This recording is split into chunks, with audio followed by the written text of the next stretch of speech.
Guten Tag, and welcome to another language.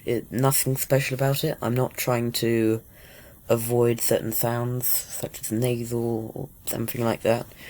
It's just a normal, everyday language. Obviously not, because I made it up, but you know what I mean. A bit different, I'd like to say better, version of doing this, because with other languages, I keep having to separate them into parts, which is a problem in and of itself. But also, every time I stop, I just say, okay, these are the letters, these are the words, goodbye. Whereas now, I can just give you a time scale. So first 50 years, and then next video will be first 100 years, and I'd like to say they'd have an exponential increase, but also languages keep, they normally evolve at the same rate throughout time. I mean, English, that really incredibly fast. I mean, practically 300 years ago, no one would understand what we were saying. Or very well. So yeah. These are the vowels. Before you crucify me, ooh. I know it's probably not supposed to be there, but I couldn't find the symbol for it. So I just wrote it down as I understood it to be pronounced, and just put it in the middle, because why not? These are all fine. It's a little bit more complicated here with preposition, subject, adjective, verb, preposition, object, adjective. Yep, that's about it. Prepositions are new, I think. I don't really understand most of them, like the and a. Don't really see what they're for. I mean, if you think about it, you know, human kill bear, kills bear, if you're looking for proper grammar. Kills the bear, the human kills the bear, a human kills a bear. I mean, I suppose there's a certain difference, considering it's one of many bears or the only bear, but that sounds like a very small quibble. That's it. Okay, I'll start now. Me is ga, you is vwe, we is gav, you, plural.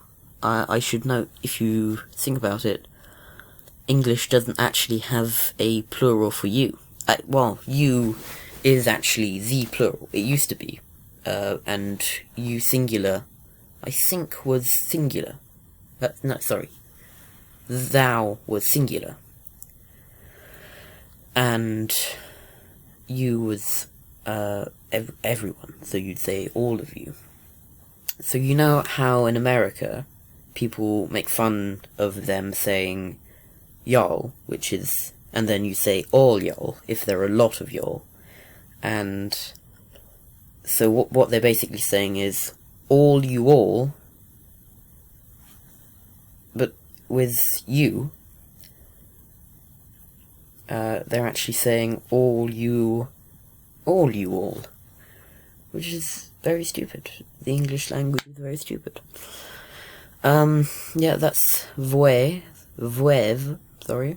Them is gie, lia is he, she is is, on is iwa, in is sa, two is liaz, a is a. They're spelled the same, but they're pronounced differently. The is fne, be is uk, difference between Q and K. Deer is pure, animal is kapuk. You might notice that it's only bear here, maybe because they're more renowned, or more feared, or something like that. I would definitely think of a bear more than a deer when thinking of an animal. Wolf is chive, people is gavey, and food is kapukyo. I think you can imagine why, because bear, food, and, I mean animal, food, animal. Even though it's not necessarily food, but mostly it is. Adjectives are big, which means oog. Unknown equals cab, is cab. Small equals nitsu, interesting equals ugab, bad equals zon, too much equals ugzon. I think ugzon too big, yeah, big bad. Too much is basically called big bad. Walk is hohe and work is hohe. Notice how similar they are. Gap is, have is gapio. And in exceptions you can see that have past, so, I should specify me. Yeah, so, me, we. Me, we.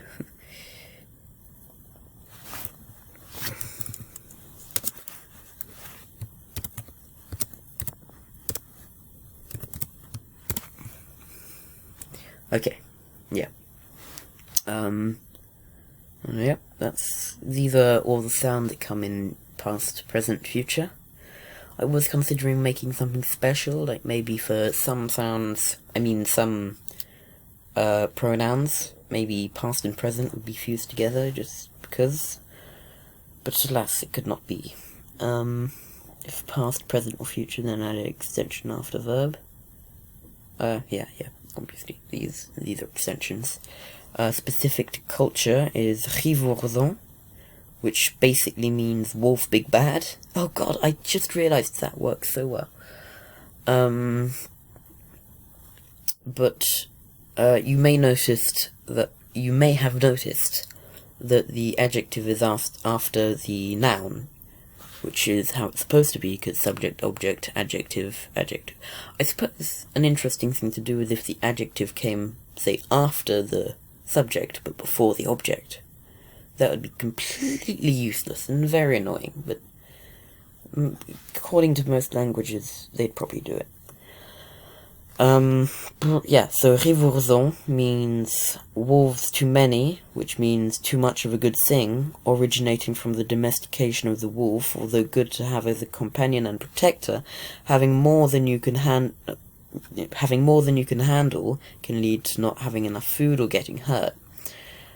That's it. Yeah, good. Very good time. Hold on. Yeah.